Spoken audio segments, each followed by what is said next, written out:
Good morning, everybody. This morning I want to extend to the people of Haiti the deep condolences and unwavering support of the American people following yesterday's terrible earthquake.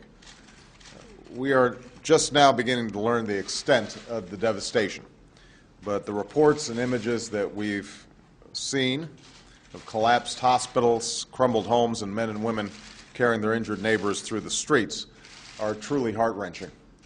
Indeed, for a country and a people who are no strangers to hardship and suffering, this tragedy seems especially cruel and incomprehensible. Our thoughts and prayers are also with the many Haitian Americans around our country who do not yet know the fate of their families and loved ones back home. I have directed my administration to respond with a swift, coordinated, and aggressive effort to save lives. The people of Haiti will have the full support of the United States in the urgent effort to rescue those trapped beneath the rubble and to deliver the humanitarian relief, the food, water, and medicine that Haitians will need in the coming days. In that effort, our government, especially USAID and the Departments of State and Defense, are working closely together and with our partners in Haiti, the region, and around the world. Right now, our efforts are focused on several urgent priorities. First, we're working quickly to account for U.S. Embassy personnel and their families in Port-au-Prince, as well as the many American citizens who live and work in Haiti. Americans trying to locate family members in Haiti are encouraged to contact the State Department at 888-407-4747. I'm going to repeat that, 888-407-4747. Second, we've mobilized resources to help rescue efforts. Military overflights have assessed the damage, and by early afternoon, our civilian disaster assistance team are beginning to arrive. Search and rescue teams from Florida, Virginia, and California will arrive throughout today and tomorrow, and more rescue and medical equipment and emergency personnel are being prepared.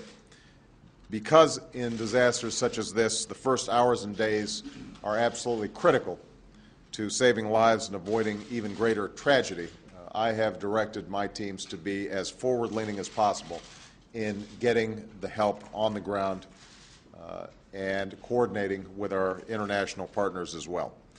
Third, given the many different resources that are needed, we are taking steps to ensure that our government acts in a unified way. My national security team has led an interagency effort overnight, and to ensure that we coordinate our effort going forward, I've designated the administrator of the U.S. Agency for International Development, Dr. Raj Shah, to be our government's unified disaster coordinator. Now, this rescue and recovery effort will be complex and challenging. As we move resources into Haiti, we will be working closely with partners on the ground, including the many NGOs from Haiti and across Haiti, the United Nations Stabilization Mission, which appears to have suffered its own losses, and our partners in the region and around the world. This must truly be an international effort. Finally, let me just say that this is a time when we are reminded of the common humanity that we all share. With just a few hundred miles of ocean between us and a long history that binds us together, Haitians are our neighbors in the Americas and here at home. So we have to be there for them in their hour of need. Despite the fact that we are experiencing tough times here at home, I would encourage those Americans who want to support the urgent humanitarian efforts to go to whitehouse.gov, where you can learn how to contribute. We must be prepared for difficult hours and days ahead as we learn about the scope of the tragedy. We will keep the victims and their families in our prayers.